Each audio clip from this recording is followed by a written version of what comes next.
more love, more joy, everything. It's inspired young people. Inspiration comes from within you. When you clear out the garbage that's in your mind, you then create space for something better, more beautiful to come in. Let's have life and have it more abundantly. I say yes. It's like taking a workshop. I get to be in my pajamas. We have a very active imagination, which is why it's important to learn how to harness it and then point it in the direction you want to go. I listen to your show every day. It's time now for Living Your Inspired Life with Susan Burrell. Susan is no-nonsense, inspirational, motivational, and fun. This is Positive Talk Radio. Practical wisdom for everyday life. It's a gift you give yourself. Now, here's Susan. And welcome to Living Your Inspired Life. You're listening to News Talk 1590 KVTA. And on Living Your Inspired Life, we're always about bringing out the best in people and inviting people to learn how to tune into yourself, how to really develop the life you were born to live, a life that is full of joy and harmony and financial well-being and health and all that good stuff, all that really yummy good stuff. And so when we bring guests on the show, it's usually so that we can really pump up that good stuff out into the universe. So today I have a brand new author who is already, her book is proliferating before it's really even been officially out there. It's called Lead with Your Heart, Creating a Life of Love, Compassion, and Purpose. And I want to welcome Regina Cates. Welcome. Thank you, Susan. Such a pleasure to be here with you today. I'm so grateful. I got chills. Woo! We're gonna have fun. We are going to have fun. We're going to rock it. So you're claiming to be a spiritual teacher, a transformational author, and a positivity junkie. I love that last part. Positivity junkie. Mm-hmm. So you want to share with our audience a little bit of why you call yourself a positivity junkie before we jump into the book? Sure, Susan. You know, it's very important, I think, that we understand, at least for me, that my thoughts create my behavior creates my life. So if I'm going to think, why not think positive? I have spent my life training myself to look for the good, to look for the silver lining, and I tell you what, I'm just a heck of a lot more happy and peaceful because of it. Yeah, I get that right there. It's so much easier. Well, it's our default mechanism to focus on the not so good, right? I think that we can change that because my default mechanism now, Susan, to be honest with you, truly is to look for the positive. I love it. In every situation, you know, even the disasters that we see around us, there's something that we can learn from that to make it better. So I want to read a quote from your book, Regina, Lead with Your Heart. And in it, which I love this quote, you said, "Only when you know what needs changing can you change your path. So your life changes for the better. Positive change begins by being truthful with you, about you. Mm-hmm. Intentionally looking within, you reach the understanding of who you are, what you value, what about you is going right, what is not going right, and what wounds you need to heal." Throughout your book, you, at the end of almost every chapter, you ask a question, and you ask a series of questions sometimes. And I like that because what you're saying in this quote is to begin to ask the questions of who are you and what do you want, what do you value. So how did that process begin for you? Because your book sounds like it was a life process. Well, it really is. 57 years investment and then 10 years to actually write it. But you're right, Susan. I think that everything that we want in life can be found when we know what that is. And in order to know what it is that we want, whether that be a definition of success or the right relationship or any of those things, we have to question. We have to look at ourselves first. We have to, really sit down and say what's going right in my life and what's going wrong. And because I was a victim for so long, I had this epiphany one day and said, wait a second, I'm the one responsible for creating my own life. Now, what is going right and what is going wrong? And in that moment, I tell you what, it was just like night and day. I became just this powerful warrior of let's fix Regina and do everything possible. Oh, I like that the first question you threw out is what is going right? Because a lot of people ask a different question. They ask, why me? Mm-hmm. Oh, yeah. Why me? Why is this happening to me? But I like that you asked what is going right because I was just discussing this with my son over the weekend. He's about to be 20, and he was saying, Mom, I'm really hard on myself. It's hard not to be hard on myself. And I said, I get that, but to ask what is going right, that's a wonderful beginning of opening up some loving kindness towards yourself. Mm-hmm. Absolutely, because we have to be loving with ourselves first, Susan, before we could be loving with other people. It really is a fallacy that we can love others unless, we just can't unless we love ourselves. So part of that self-assessment that I went through for so many years was, what does love look like and how can I love myself? And it's asking ourselves the hard questions, but right. As a positivity junkie, I'm going to look for what's going right first. Yeah. So what does love look like for you? Mm-hmm. What I believe love is positive behavior. Love is affection and love is caring, but how do you receive love and how do you express love? It's through positive behavior. So I have outlined 26 different behaviors. I'm sure there are more, but 26 that came to mind and to my heart, actually, of what it means for me to feel loved and what it means for those people that I say I love you to feel love from me. Like being patient, accepting, understanding, courteous, loyal, honest. When we're these with ourselves, basic values that allow us to be people of admirable character and outstanding character, when we feel these within our heart, we actually are patient with ourselves, then I know what it feels like to be patient with you. Yeah.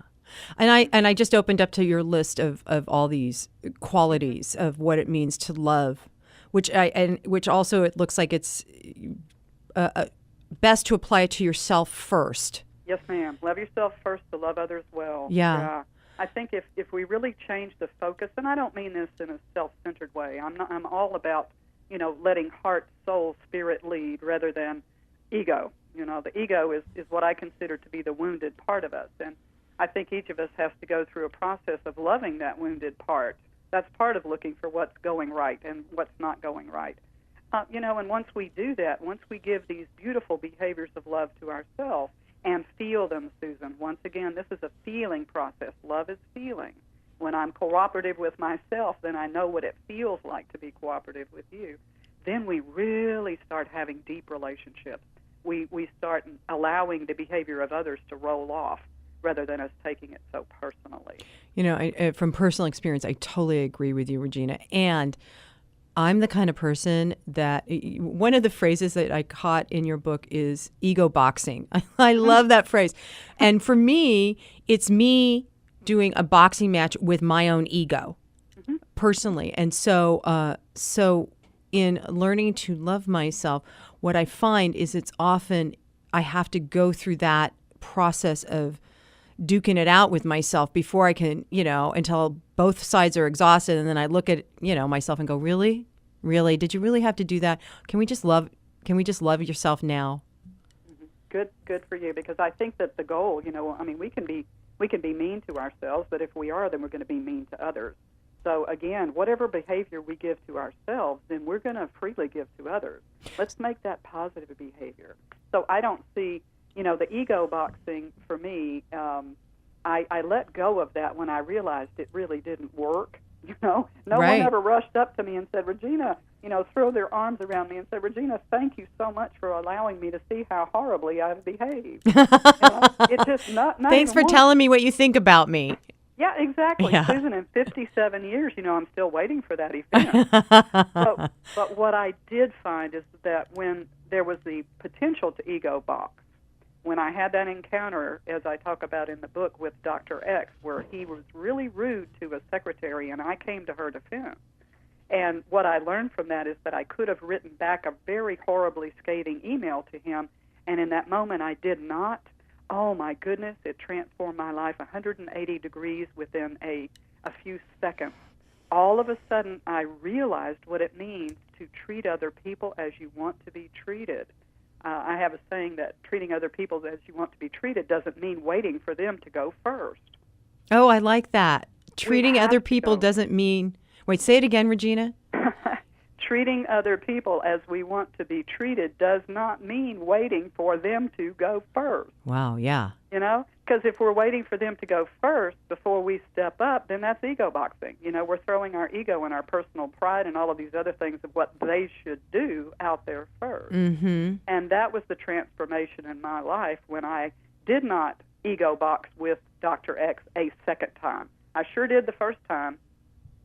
Right, and that was your wake-up call, right? Yes, ma'am. It was the second time when I refused to do that was the huge wake-up call that transformed my life. Mm-hmm. And I think that each of us, when we choose that, Susan, we become powerful for love. Yeah. So what I'm hearing you say also, Regina, is that in that's a good barometer of how we react or how we ego box or interact with people in our lives, and if it's coming from a place of contention or judgment or anger or righteousness, I'm right, you're wrong, then that is really a sign for us, not for them to change, but for us to sit back and go, okay, wait a minute, what is it about me? To ask that question about ourselves, yeah? Yes, ma'am, that's exactly right, because that's when we become powerful. Susan, no matter how frustrating it is, we can't control or change anyone else but ourselves.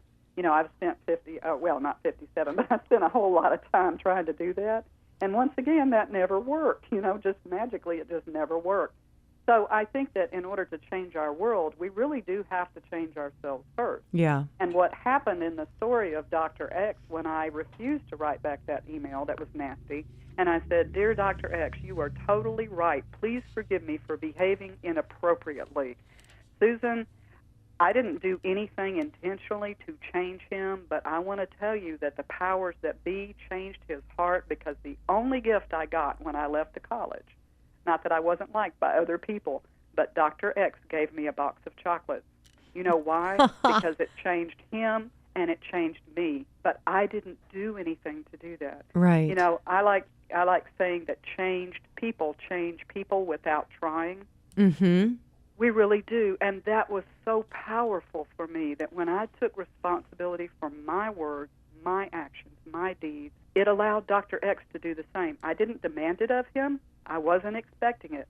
I was only concerned about me and my behavior. And once I took responsibility for that, wow, something beyond my it's that great power that's out there, whatever we want to call it. It went to work, and it changed Dr. X's heart. Yeah, I totally get that. And it's funny how we will resist that willingness to change ourselves when we're in a situation like you're describing, a situation of contention.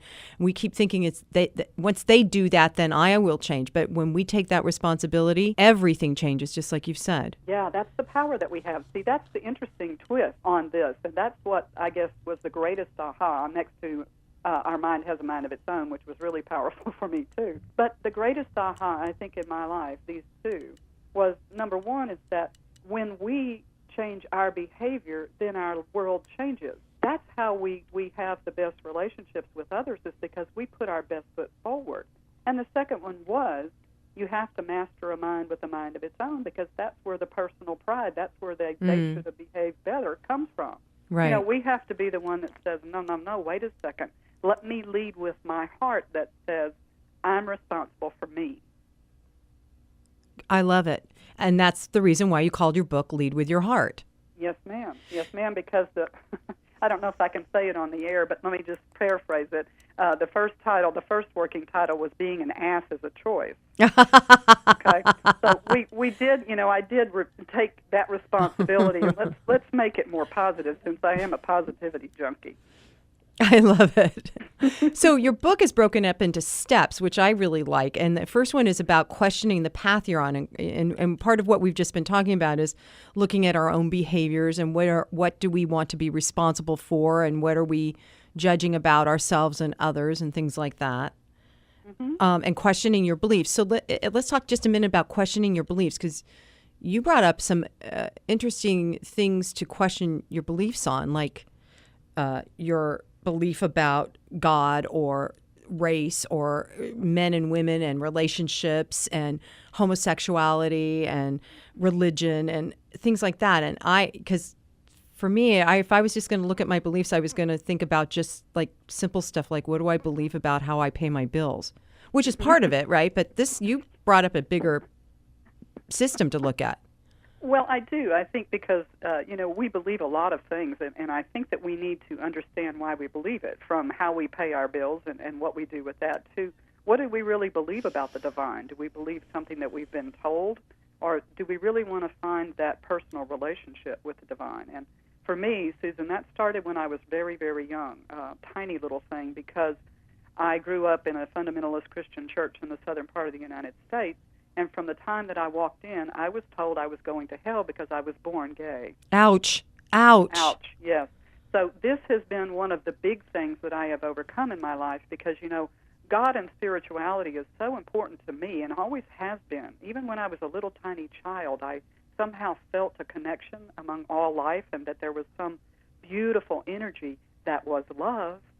So I get to sit in church and I get to hear how bad I am and all of the rationalizations in this particular church, and it really, really, really hurt. So I had to deal with all of that. So questioning our beliefs is extremely important. Things are handed down to us that are just not right. And unless we question those things, we're not going to be able to change status quo. And status quo is killing us in every aspect of our life. Can we talk about that a little bit more? Because I'm in agreement with you, Regina, that sticking with the way it's always been is not going to enliven the planet or save the earth or anything. It's not going to help anybody. It never has, Susan. I mean, history has proven itself over and over that one person comes along and says, well, wait a minute. Birds are not nearly as stupid as we thought. And all of a sudden, then the entire, ornithology changes, I speak about this in the book at great length because for so many years we thought that the atom was the tiniest thing, and then look what we've discovered since then. We are constantly morphing and changing and learning facts. We're learning facts. We're learning things that replace the things that we believed in for so long. When it has to do with spirituality, I think it's very important that we establish our own relationship with whatever that divine being is. And for me, it's not what someone else tells me it is, because I would be a judgmental, homophobic, racist person if I would have believed all of that. And continue to walk around in tremendous amounts of pain. Yes, ma'am, because that's exactly what's happening. Susan, I look around and I say, we have obesity problems. We have a lot of different problems, and I think a lot of these, at least for me, stem from stuffing all of these feelings of I'm not worthy. I'm not worthy of anything. I'm destined to go to hell from the day I was born. That's not love. That's not, to me, the divine at all. I think there's a lot of problems in this particular area. I so agree with you because part of what you talked about in your book was how, in your experience, and I've had a very similar experience of a long-term relationship ending, and all of a sudden there's this complete hole in my heart that I thought the relationship filled. Do you know what I mean? Yes, and yet ma'am. Once that emptied out, then I went, oh, well, what am I going to put in there? Yes. And I realized there isn't anything to put in there except my own self-love. And I have to watch myself, and I see it with other people that I counsel. We go out and we start buying, or we start eating, or we start drinking, or we start sexing, or we to fill up that empty hole within us that we haven't even begun to address, which really is just us loving us. Mm-hmm. Yes. The whole, I believe, Susan, for all of us is a disconnection from soul. Oh. It's a disconnection from the higher, wiser part of us, and that's what Lead With Your Heart is about. We want to, in everyday actions, how do we actually express as a spiritual being on a great human adventure? Because that's what we are. This is not new with me. This is an understanding that we've had for millennia. But Right. what does that actually look like? Because it doesn't look like someone telling a little child when they're gay that they're going to hell. That does not look like that for me.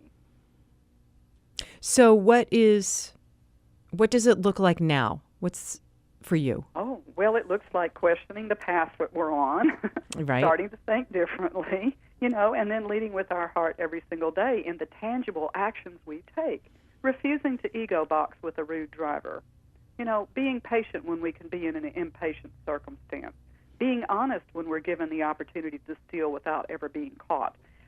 Our soul houses those behaviors that are aligned with love, the honesty, the loyalty, the compassion.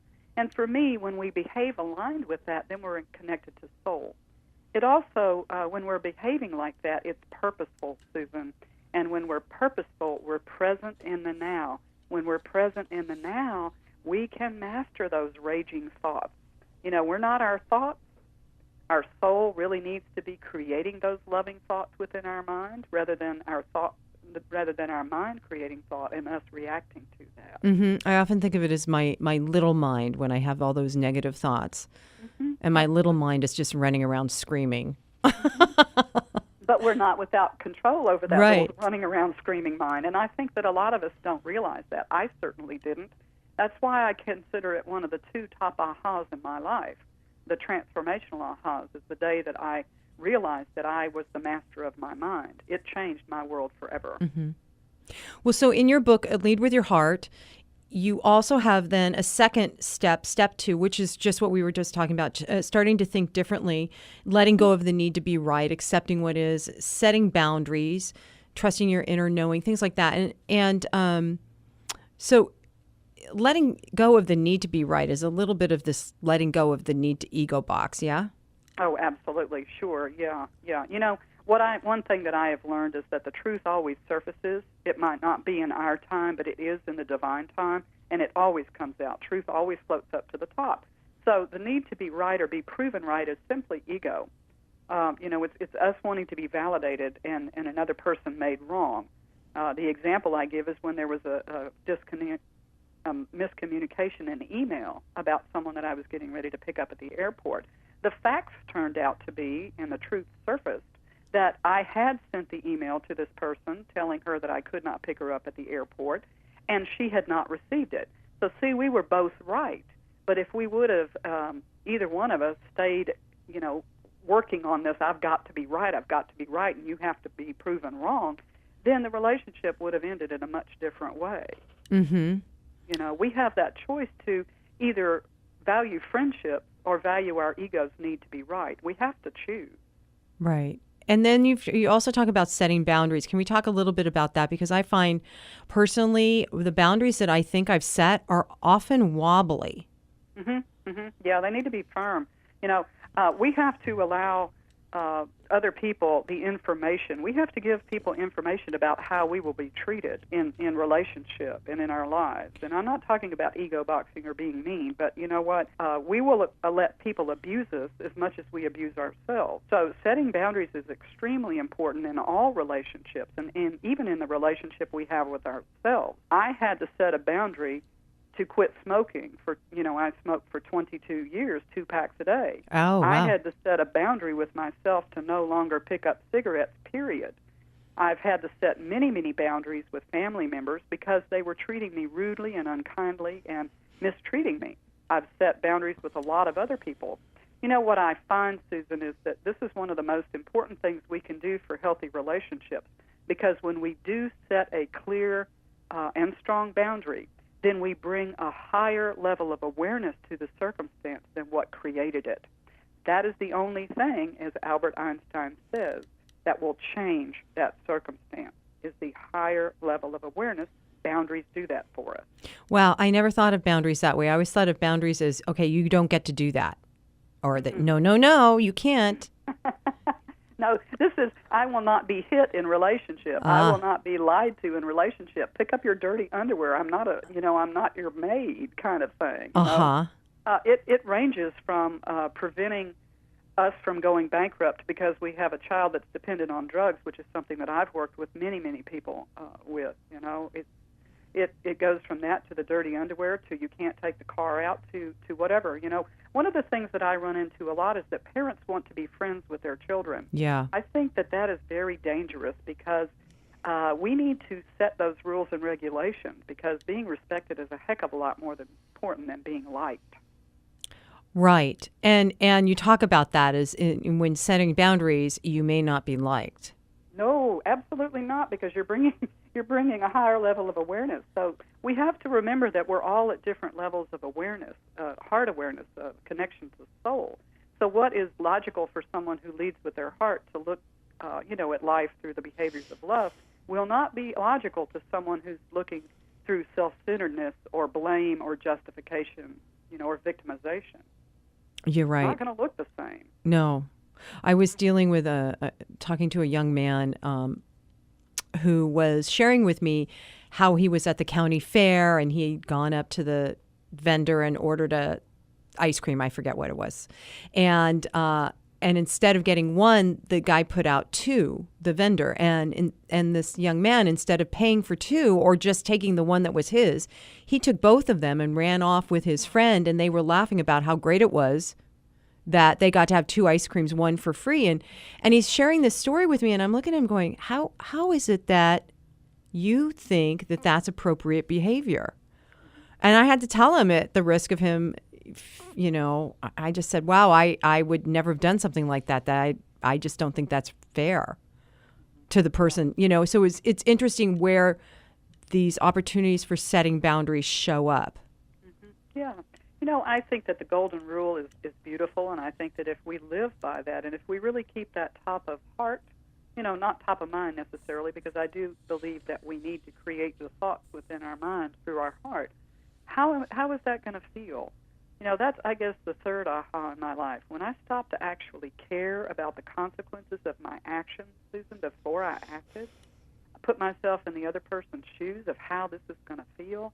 I can't steal from anyone. I cannot be dishonest today. Yeah. How is it going to feel? That's the empathy that we get when we continue to lead with our heart rather than the justifications of our head. Let's say it's okay to take this. He made a mistake, therefore I benefit. Right, exactly. So it's something else that you talk about too is in your next is in the step 2, defining your success. Mm-hmm. So let's talk about that, because personally, I'm struggling with, okay, what's success look like for me now? Yeah, absolutely. I know. I think this is one of the most important things that any of us can do, because every day we're told what success is by society or by this invisible them out there. We have to be successful by having a very large car, by having a huge wardrobe, by looking a certain way. All of these things of success that are so shallow, Susan. What is the meat about how life works best? Well, it's how we behave. Right. I'm not saying that it's not okay to be very wealthy. That's okay. But it's how we behave with that wealth, how we got that wealth, how we move through life that is truly the definition of success. The greatest legacy that we can leave is choosing how well we live, because everything else is going to leave. It's going to disappear. Our looks is going to go away. Our money will go away. All of these things, we can't take that with us. And I don't mean when we die. I mean when we walk down the street. Right. We can wear whatever we want to, but if we're an ass, what does all of that really matter? Right. Well, and it's also interesting how we define our success. I think a lot of people don't realize that it is our choice. We can be at choice about what success means to us. Mm-hmm. And because we are so looped into what society says, I had dinner this last weekend with some friends, and this one man that I just absolutely love and adore, he's smarter than a whip, went to college, but didn't do any more graduate work. He had a friend come who has a couple PhDs, and I could tell that my friend, this very smart man, was feeling less than and not successful because he had to keep referencing the PhDs that his friend had. And I just thought, wow, that was his barometer. He's successful in his life, but because he doesn't have a PhD, he's not successful. Right, exactly. That's why, we've got to go with success based on behavior, values, what people value, what someone's a good person, they're a person of admirable character, mm-hmm. rather than these other things. Because Dr. X was a real ass and he had a PhD, he might have had 2. Right. So that doesn't make us successful. What right. makes us successful is how we behave and how we move, how much we care for one another, how much good we leave for the planet. Well, what I'm also getting in talking to you, Regina, is that my success, or how I define success, is not dependent on other people's. Yes, ma'am. That's it. Because, I would love to have all of the money in the world. You know why? So I could help. Help. Yeah, that would be yeah. very good. But that's not going to make me successful. What's going to make me successful is how I choose to use those resources that are given to me. Right, and how you choose to receive them, get the resources. Absolutely, yeah. So what are some good questions to ask ourselves in regards to all of this, of how to lead with the heart to get people started? Mm-hmm. Well, am I happy in my life? Oh, that's a good one. Am I joyful? Am I truly, truly joyful? And, the first thing is, am I honest with myself? Because we lie to ourselves. I lied to myself for 22 years that smoking was actually good. even though I can't walk up the flight of stairs and I coughed up nasty stuff. Mm-hmm. But the first thing we have to do is really become honest with ourselves and realize that being honest with ourselves is the key to freedom. It's not to push back what we don't like about ourselves. It's to actually look at all of the good that we are and then work on those things that are not good that we can change. That's extremely important. This entire book is about self-assessment. Every single one of these chapters has questions that will start the wheels in motion, thinking about our life and our values and what our definition of success is. Do we make time to play? Are we too busy in life? Are we fulfilled, Susan? Are we fulfilled? Do we I think live each moment? I'm sorry to interrupt you, but those for some people, and I'm raising my hand, can be challenging questions, hard questions. Mm-hmm. Mm-hmm. Because Yeah, I don't know that's that why- everybody, I think we're all living at such a fast pace that even the small questions, the self-assessment that you're asking is a challenge. And what's interesting is that if you actually sit down, or for me, when I actually sat down and did these and asked myself these questions, that I began to slow down and figure out what's really important, and I was no longer living in this fast-paced world. And you know what happened as a result of that? What? I can create more in one day than most people do in a week because I'm present. Oh I'm my slow, gosh. I'm purposeful. So it's not a matter of us trying to do more. It's a matter of us becoming more organized, and we can do that through being patient, peaceful, present. It's totally empowering when we do that. So asking ourselves these questions is imperative to create the life that we say we want, because we're never going to create the life that we say we want if we're continuing to blaze through it at lightning speed. We're going towards some goal that we're not even sure of what that is. When we're able to sit down and ask ourselves these kind of questions, then I believe that we put us on the path of soul, which is the reason that we're here. Yes, I agree with you. And it's for the soul to be expressed. And one other thing I'd like to say about that, Susan, and this is fun because this is the mind part. The mind is always going to tell you it's hard, Oh, yeah. And you know what you say? Well, maybe so, but I'm going to do it anyway. So because when you're talking about doing it anyway, and we're moving at the speed of light, I think that people think that they are doing it anyway. Do you know what I mean? Mm-hmm. Well, and that's another mind illusion. That's why it's very important to master a mind with a mind of its own, because the mind will tell you anything. It told me one day that I was supposed to look like Angelina Jolie. That's just not going to happen. That is I just like not the way gonna your happen. mind works. Well, yeah. I mean, your mind is going to throw out a whole lot of stuff that is just absolutely ridiculous. and one of those is to say, I've got to stay busy because that's what success really is. I've got to multitask, which is really something that we cannot do. Physically, we are not wired to do that. Yes, I will admit I can drive the car and talk on the phone, but I can guarantee you that I cannot pay attention fully to either task. Right. We're going through life disconnected, and when we're disconnected, then we are not present with our heart. If we're not present with our heart, we're not feeling life. We are moving through life, but we're not feeling it. We're here to feel life. Yeah, so the racing around is like the numbing of it. Well, that's exactly right. And I understand that we tell ourselves it's too painful to stop and really look at these things. You know what? When I turned around and actually looked at the abuse that I received when I was younger, it dispelled that abuse. It was running from it that kept it painful for me.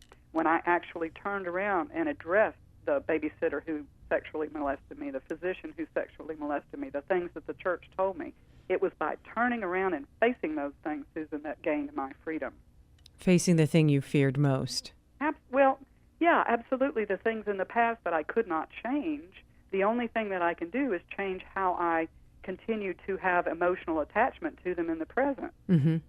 And Yeah. we have to do this. I mean, if we really truly want to be free, and that's the whole point that I'd like to share today, is that if we say we want to have a happy, peaceful life, then we must be happy, peaceful people. How do we do that? We look at what's hurting, and we heal that. And we heal that by turning around and facing it. Mm-hmm. Yeah, whatever that might be. Are we disconnected from life? Are we dependent upon technology? Any of these things that we need to look at. So in step step 3 of your book, Regina, Lean With Your Heart, you talk about the practice of everyday practice, body, mind, and spirit. So because this kind of sounds like what you're saying about facing your past, facing what it is that was the past abuse is part of something that probably has to be practiced every day. Well, it does, because the memories that I have of being molested by these folks are still there today. I'm 57 years old. But what has changed, Susan, is that I no longer attach any significance to them, and I have worked through that. If I had continued to run from them, then I would continue, being chased by them. It's about getting to the place where every single day when a memory comes up, you dispel it by saying, this is over with, it's in my past, you have no relevance, no power over me. That's just one example with sexual abuse. Any of the things that we go through, we have to practice every single day, even if that's changing from an impatient person to a patient person, from someone who's dependent upon technology to someone who is now managing technology.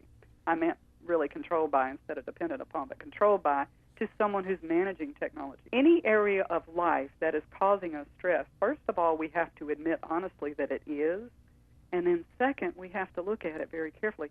And I want to assure everyone that's listening, please, we make it much more difficult than it is. Oh, boy, yeah. Please, we make it much, much more difficult. If I can do it, I can guarantee you anyone can do it who chooses to. Is it work? Yes. But it is the most rewarding work that you will do in your life, period. Well, and when you're talking about daily practices of facing all of these things and being aware and awake and present and everything, kind of sounds like that would take up the entire day. Well, it does take up the entire day, but here's the thing. You move through life just by being these things. It's not that you're thinking that you have to remember all of this. You just get to the point where you are a patient person. You don't have to think about being patient. You are a patient person. And the way that you get to being a patient person is that when you face an impatient situation, you choose to be patient. And with time, you learn how to be a patient person. Just like when I played softball. I played softball for 17 years. Over time, I learned what to do every single situation that came up through practice. So it's not something that for the rest of our lives we're going to have to be, I've got to remember all of these things to do. Not at all. This is about being. This is about a new way of being, which is just who you are, which is just comfortable. It's about breaking negative habits and replacing them with positive. I love it. Positivity junkie, Regina Cates. So part of what you're talking about in the mind, body, and spirit section is like under the body, nurturing your body, appreciate your connection to all life, maintain clean spaces, make time to play. And I got to just share with you, maintaining clean spaces. Boy, I didn't realize until I began living on my own how important that is to me. Yeah, it is. And I think it's important to all of us because there's energy in objects. And when we surround ourselves with so many objects, then, we feel overwhelmed. Yeah. We really do. It happened for me. Believe me, I have been there. Every single thing that I talk about in this book, Susan, I have personally done. I don't believe in just going out there and saying you need to do this unless I've done it and really found the benefits for it and weighed those very carefully. You're the living proof of it. Well, I feel that it's lying if I didn't already do it first. I appreciate your integrity, Regina. Yes, because I agree with you. If I can't walk my talk, then I shouldn't be talking. Well, I don't fear anything, Susan, but I tell you the thing that the only thing that would keep me up at night is that I am so devoted to being impeccable to my word that's what drives me, because I am the real deal, and that's exactly what I'm focused on 24 hours a day. And I think that makes it a lot easier to lead with my heart. It's about my goal. That's success for me. Right, I hear that. And it is certainly, it sounds like freedom to me as well, and which you mentioned earlier. Yes, ma'am. We are totally free. See, we're free of fear. We're free of having to remember all of these things to do because we're just leading with our heart. We're just living that experience. We're just being in the world. And that still means that I could run an MBA program, which I did. I can still do everything that I need to do, but I set boundaries with with the demands on my time. Mm-hmm. You know, we have to do that in order to change corporate culture. You know, Well, just because they tell us that we have to work double time does not mean that we are efficient. In fact, research has proven that we're even more inefficient by doing everything that we're doing, rushing around so much. so since you brought up the corporate, what would be something you would say to the people in the corporate world about leading with your heart? What would be a couple of to-do things? Well, what I would suggest is that they look for corporations out there now that are doing it differently. There's a lot of different examples. I think Athleta is one of those. I think that there's many examples of corporations today, Fortune 500 and Fortune 100, that are learning that people, are a resource and that their time and their attention is limited. You know, all of these people that have downsized all of these workers, and they're finding out that putting the job of 3 people onto one is not working. It is just not working. So look for somebody who's doing it right and getting it right and model them. That's a great idea. And then when you're in the structure, what could you do when you are that one person that has 3 people's jobs loaded on you? Mm-hmm. Well, you know, this is difficult only in that you have to make a decision for your own personal health and well-being. And the thing that I did for me personally was to sit down and say, here's the benefits that I'm receiving from this job. Here is the down stuff. And the down stuff was like 14 times longer than the benefits. That's when I got a different job with a different corporation that had different principles. Wow, so again, this weekend I was with a friend who is working a job and it's way past her expiration date. Do you know what I mean? Mm-hmm. And she knows it, but she financially can't leave, according to what she thinks. Right? That's the part of the mind that's running the whole circus. And so what she's decided to do right now, which I thought was interesting, is to weigh the benefits, like you said, and she decided to take every day looking at it as, wow, I get to make this kind of money right now. It may not be this way the rest of my life, but right now I'm making this kind of money. And so it sounds like what she's done is compartmentalized all that extra work that's been dumped on her and taking it at each program or capsule or step at a time and saying, okay, what's the benefit I'm receiving, instead of how overworked I feel and how contentious are the workers and all of that. But what is the one benefit? What's the one good takeaway? And she said it's really improved her Attitude. Yeah, her attitude and ability to remain in the job. And she's also then done boundaries of, okay, I am no longer going to work, until late in the night for a project that really is not worth that much time. Mm-hmm. Sure, and those are things that we can do. The other thing is we can look at how much money we actually need. And if she's making a tremendous amount of money, then I would say, hey, put it back, put it away, invest it, do what you need to do so that you're ready to make whatever move, and then you're financially able to do that. Mm-hmm. I want to say something about this that you brought up, Susan, and I think it's very important, and that is that when we live with the mentality of lack, we will create lack. Oh, let's talk about that, man.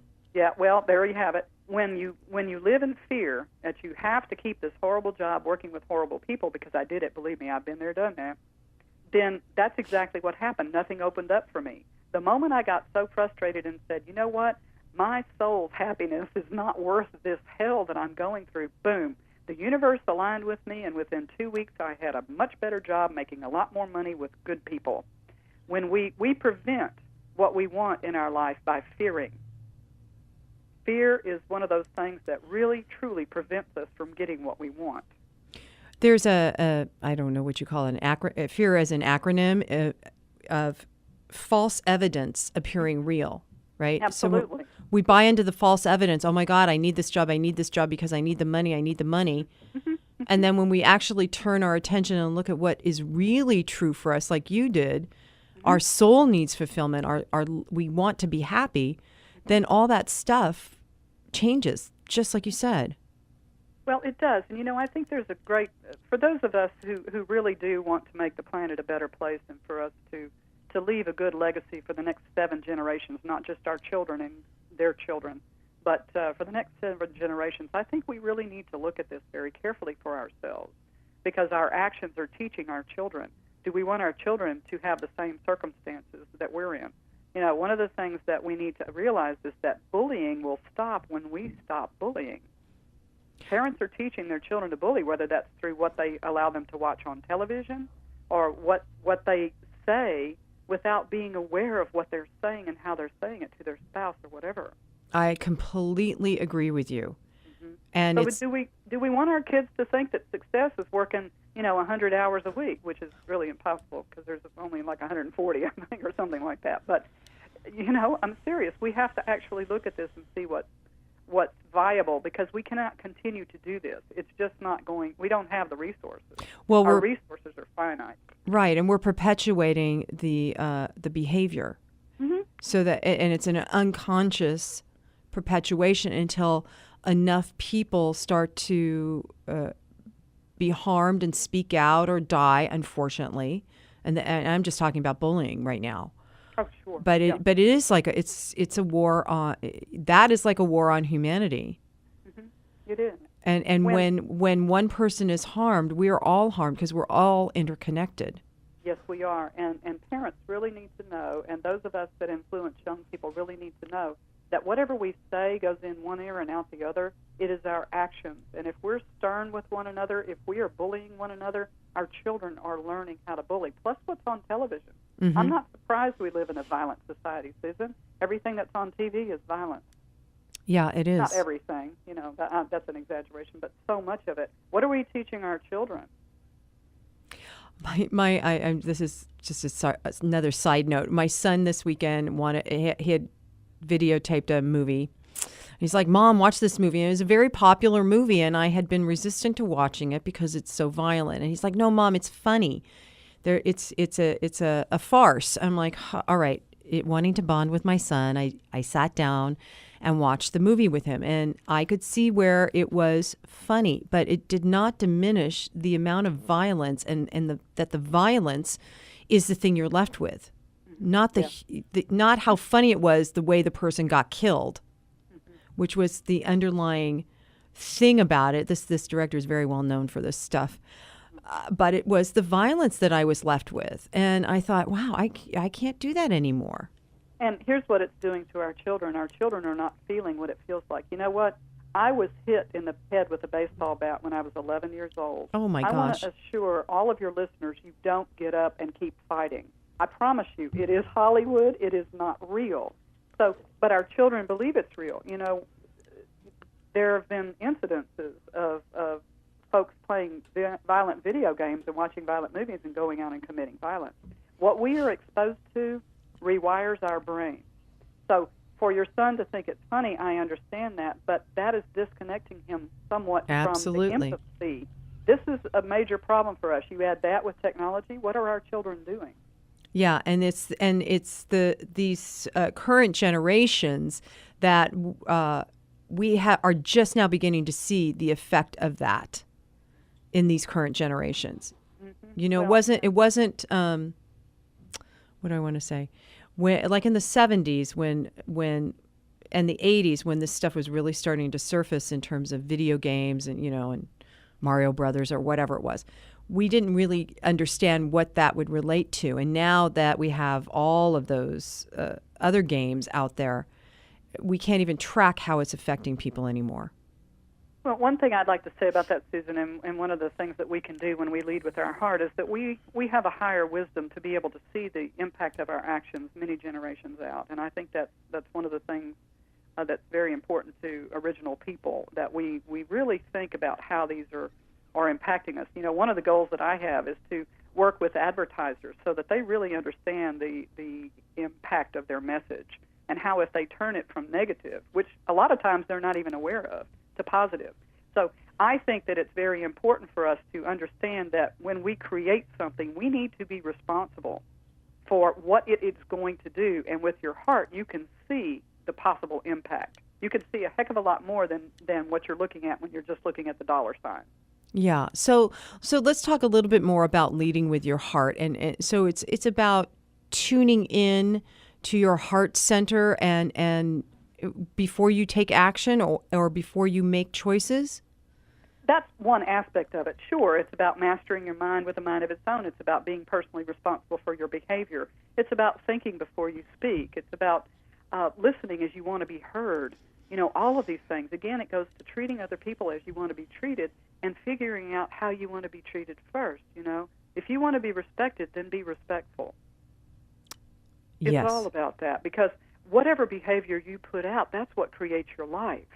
So what I'm hearing you say also is what goes around comes around. So Oh, yeah. we want to literally be the change we want to see. Well, yeah, he said that for a very good reason, because it's true. You know, we can't wait for everybody else to come along and change, because that's what we're doing, and guess what? It's up to us. Well, it is up to us, and one person can change the world. You know, if I changed this situation with Dr. X just because I assume responsibility for my behavior. When each one of us, Susan, goes through an experience like that, I tell you what, the world is going to transform, because we'll finally get it. Oh, I've been doing it wrong all of these years. Wow, now I can get it right. How cool is that? How cool That's is that? What this is. This is a handbook of how you can get it right, you know? So It's the one that I didn't have. I love it that you did this. Lead with your heart, creating a life of love, compassion, and purpose. Now, Regina, what's the website that you have? Do you want to talk a little bit about your website? Sure, yeah, it's romancingyoursoul.com. Lots of information on the website. We have a lot of how-to articles you can download. There's meditations, guided meditations there. You can even do yoga, some little yoga with Barbara, which would be really cool. And then if you'd like to come over and join us, we have a nice little heart family of about 250,000 people on Romancing Your Soul on Facebook. A nice little heart family. Nice little heart family. We're connected all over the world. It's a wonderful place to be. Inspiration, positivity every day. So tell everybody about your book, because what I said at the beginning is it's not even, it's hot off the presses, but it's just now in the month of May going into bookstores, and you've already got it around the world. Yeah, well, in some places around the world. The goal is to have it internationally, sure, but right now it's available on Amazon in the United Kingdom. It's available on Amazon in Canada. It's available in several bookstores in Canada. It's available nationwide in bookstores here in the United States, and it's, of course, available online at Amazon.com and BarnesandNoble.com, and it comes not only in paperback, but it also comes in the electronic format, too. Oh, Whatever wow. those are. That's so great. Yeah. Of course, I'm the kind of person I have to write in the margins and put bookmarks, and you should see the book. It's all written up now, but I need that. An ebook is for novels for me. But this is an awesome how-to get into your heart and live a purpose-filled life. I'm so grateful that you were able to join us today, Regina. Well, thank you, Susan. It's been a wonderful, wonderful time with you. I really appreciate the opportunity to share a little bit of my heart with your listeners. I appreciate it. Ooh, I got chills again. I got chills at the beginning, and I'm getting chills as we're beginning to wrap up. So as we're wrapping up, is there anything else you want our listeners to know? Well, there is one event that's coming up, and that is that on May 28th at 7 p.m., the official book launch party and signing will happen at the Barnes & Noble West Coast flagship store at the Grove here in Los Angeles. And it's an open invitation. Come on down, do a book signing. We'll have the Earth Cafe cater it, and we'll knock this off. My mom's flying in from Texas, so we'll knock this puppy off in a really good way. And what day is that again? May the 28th, a Wednesday evening at 7 p.m. at the Barnes & Noble at the Grove here in Los Angeles.